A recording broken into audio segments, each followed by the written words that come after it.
Hello, ladies and gentlemen. This is, for lack of better terms, with my good friend Andrew and myself, Jerry, here. Uh, I guess this is episode 5 now, give or take. Yeah, yes. So we're going to discuss, I guess, the top 5 of our favorite side projects or bands that started in the wake of other bands that kind of came out. I guess I'll kick off because it's just what I do. Yeah, I was really bad at this. As much music as I've listened to through the years, I couldn't come up with any names very easily. Yeah. Well, and mine will be really general and generic, I guess. The bands that lots of people, like, or maybe they don't. I'm not real sure. Anyway, I'll start off. I was a big fan of Caius in the early 2000s.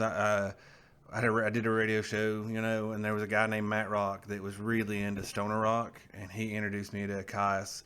Um, and Caius, the sprung Queens of the Stone Age. I think Fu Manchu was already a band at the time, but the drummer from Caius, one of the drummers, went to do Fu Manchu.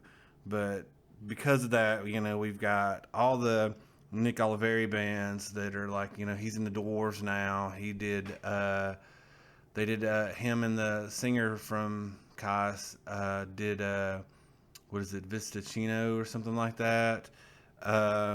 Scott Reeder was in the Obsessed before he joined Caius, and then he did. I think he's in Obsessed like Wino the Obsessed? Yeah. Okay.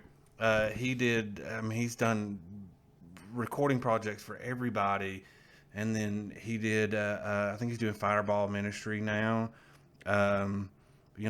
Speaking of Josh Homme, he's done Queens of the Stone Age. He did Them Crooked Vultures with Dave Grohl. He was did the Eagles of Death Metal. All that kind of stuff. So, Kai shot off a ton of bands, and I'm a pretty big fan of a lot of them. So, we just figured that we would dance on that one. What's yours? Which one you got? Some people, this one might be a little more obscure. It was called Zyklon B, which I think was a chemical used to gas the Jews, or the Germans used to gas Jews back in the day. Oh, wow. But it was, well, I looked it up just a minute ago, and it was, the thing that I looked it up on, it said it had Ishan from Emperor, which I looked it up on another source, which I didn't think that was true, and it turns out that no, he was not in it. It had Samoth and Trim from Emperor, which I think I'd mentioned on earlier. That was one of my top albums, was Emperor, and it was really good. I mean, there's been lots of side projects of bands that I really like that I just was like, meh. And that was one of the ones that stuck out as being really, really good. I actually listened to that record, as strange as it say, because I'm not so into black metal as much as you are. I'm sort of discovering it, I guess, now. But I actually listened to that, and because doing the radio show, it was a heavy metal radio show, and there's not a lot of bands that start with Z. So we had a closet back there that had all the CDs and things like that, because that was back in that day. And that's a Z. Let's go check this out. That's more like my beginning job in that was listen to bands. Like, listen to this. Listen to the things that you don't listen to, because it's you need to widen your idea of this. So that's what I did. And honestly, I'm probably even more ridiculous with that now. Like, everybody calls it rabbit holes now. I'll go down a rabbit hole quick. So, did you like the Zyklon B? I actually did. It's more death metal, I think, oriented. Yeah, I actually. This is going to be really funny. So we would keep CDs from that, and I actually meant to keep it, and for some reason I didn't. So let me rephrase that. I don't own CDs now. So I don't think I own CDs now. So. But anyway, to move on a little bit on this, My next one is Sleep. I know that I kind of harp on this band a lot on this one, but they have two offshoots of bands that are really good. High on Fire, which my wife loves, and to me sounds like the best modern day Motorhead that has ever been. I don't know, they're just really good. I mean, I won't lie. As much as that you know, can say that I haven't really listened to them. The last two albums I've listened to a lot actually. What was So, that record you just bought? It had like a Celtic, it had a Celtic Frost cover oh, and it's called Bat Salad. It was the record store day for this year, 2019. High on Fire just released because they actually just won a Grammy. It had a Bad Brains cover and a Celtic Frost cover, and then they did an instrumental called Bat Salad. So that was. Coca-Cola is not a sponsor, sorry. But the bass player and the drummer from Sleep did a band called which I guess you've kind of got into. Yeah, Here I at just least. accident. I honestly don't care much for Sleep. I know that's gonna get me struck down, and I don't. I like High on Fire is more interesting to me, but it still doesn't really pull me in a whole lot. But for some reason, that first, I'm quite sure it's called Variations on a Theme. The first Ohm album, I don't know. There's something about it. Can't explain it. I can see where a lot of people would say it was redundant, and it doesn't really. I think you call it droning on and on and on. It has that kind of thing with it, but it's I don't know. It's still interesting to me. I Oh, that's really cool. love it. I'm going to listen to it, but my taste changed from week to week, and right now that's kind of not where I'm at. So, but what's your next one? I guess Chris Barnes Yeah, from Cannibal Corpse yeah, when he went off and did 6 Feet Under. yeah. Because I actually was a pretty big 6 Feet Under fan back in the day. Not taking anything away from Cannibal Corpse, I don't know. I just liked it a little better, I guess. I don't know. Yeah. Again, this was so hard. I don't know. and there's probably a jillion different, like, guys from Malevolent Creation would go off and do different projects, and then Glenn Benton from Deicide went and I think they're called Vital Remains, and just all these different things, all the death metal kind of is interwoven that way. But it was just so hard for me to find something that really pulled me in, and that was one of the ones that I did like. Yeah. Like I said, I've listened to a lot of Cannibal Corpse, and in my life, and Chris Barnes, Corpse Grinder, they were both really good vocalists. I don't know. I just Cannibal Corpse seems serious. 6 Feet Under, even though it seemed serious, didn't. Like, they did A albums. little more tongue in cheek. Yeah, they did albums that were like, hey, we're gonna do the AC/DC album, and they do But the Back in Black and track for track. Yeah, exactly. Not We're just gonna do the few covers. They did it Yeah. the entire album. So that's like, I don't know. It's sort of funny, I guess, to an extent. Like, I know they were probably doing that to be serious, but it was funny. It was just like, I don't know, hearing those guys do those songs and it, sounding as good as it did. It was just sort of funny. So yeah, that's probably the reason why. Really, the more reason why that I kind of dug them a little more. But so what are we up to? This would be, I guess, our fifth one. So, I guess we'll do this one because we both have this on our list. I guess we would do the Phil Anselmo because he started off Pantera and we were both pretty big Pantera fans. Then he did a side project called Down that I think I actually like better than Pantera, at least now in my life. I do, not taking anything away from Pantera, but and then he did all the which is could shoot off to all the your COCs and I Hate Gods, and I don't know, like now that they've gotten different members and Crowbar, now that they've gotten, He was actually in I Hate God for a minute, like when, yeah, or I think it was Randy Blythe and him. yeah, they did shows Yeah, for him because Mike had he had a transplant too, didn't he? Yeah, I think so. There's some, Yeah. I think, a liver Yeah. Something. problems.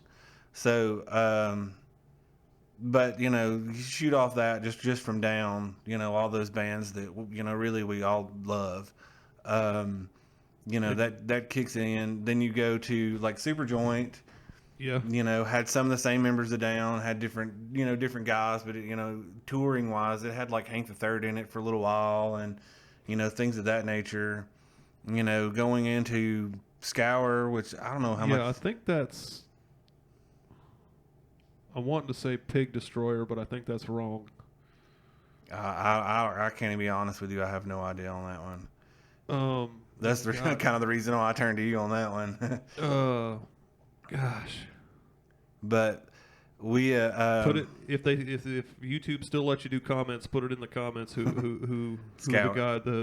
There's members from other bands. Like yeah. Hard. It's just like more on the hardcore end of death metal bands. And then you have Viking Crown. You have Necrophagia. What is it? What's the artist? Philip H. Anselmo and the Illegals. And then Arson Anthem. Christ Inversion. Yeah. God, there's probably some we're gonna miss. Yeah, and then there's tons we're gonna miss. You said something about he was gonna do a project that was like. Yeah, allegedly would new wave? Would that be? I guess the right word.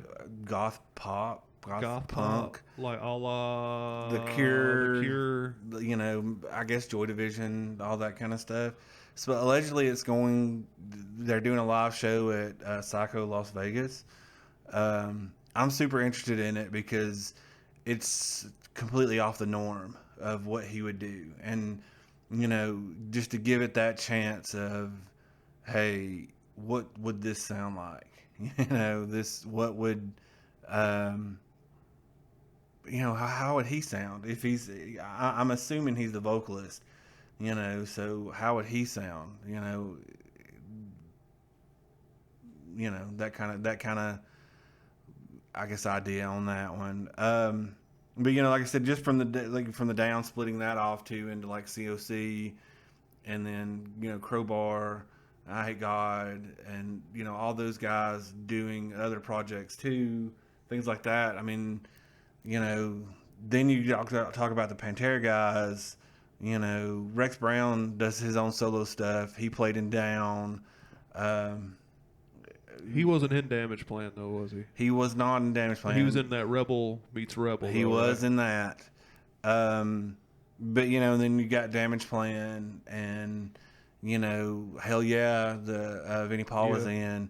I'm going to be as honest as I could be on this, as much as it's about to offend anyone. I'm not a Damage Plan fan. Nor am I. I'm not a Hell Yeah fan. It's just not my. Yeah, I'm even less of a fan of. Yeah, Damage it's just Plan. not my. It's just not my thing. How do you feel about them going on without Vinnie Paul? I feel better about them doing Hell Yeah than I had them doing Pantera with Zakk Wylde. Because that was the rumor. Okay, yeah. That when Vinnie Paul was still alive, that they were gonna, everybody wanted to do a reunion, and the only guitar player that they thought could fill Dime's shoes was Zakk Wylde. Nothing against Zakk Wylde. Huge Black Label fan, huge Ozzy fan, huge fan of all of that dude's work. It just didn't feel right. Yeah. And I'm pretty sure that's the reason why it never happened. It just, I saw. I don't know. I feel like that bad blood was still there. I'm sure. With Vinnie Paul. I'm sure. I'm sure. Really, that's the thing. That's more the issue than anything else. But, I saw Pantera at Ozfest, and they were just massively loud. And speaking from a gear standpoint, or in a guitar player standpoint, really Zakk Wylde and Dimebag were two completely different players. These two completely different sets of everything. So realistically, there would probably be better choices stylistically for somebody doing a Dimebag, like joining Pantera and doing Dimebag songs. than Zach Wild. They were just best friends. So that's what everybody.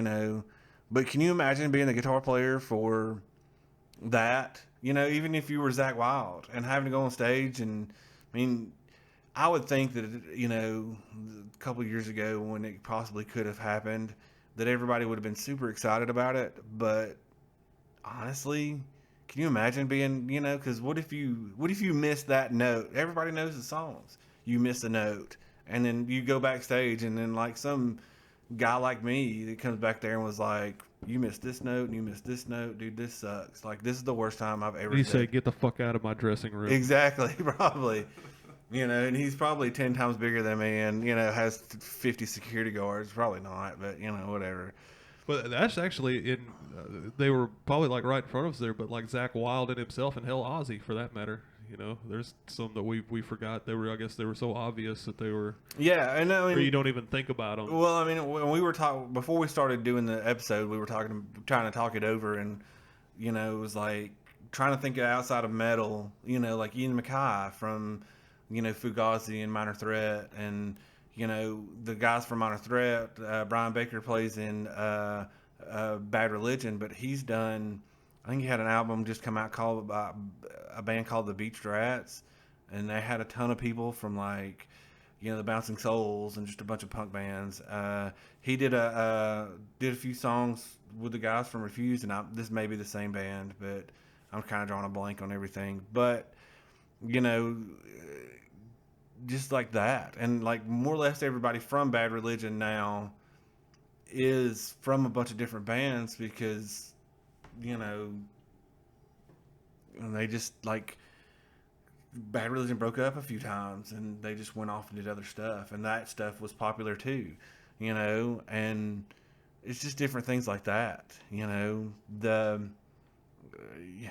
like Agnostic Front, how much shot off from that, Madball on that aspect. I mean, that's an offshoot from Agnostic Front that went on and did like Hazen Street, and like all those guys played in like they had guys that played in Cro-Mags, they had guys that played in like all that hardcore scene, everybody intermixed.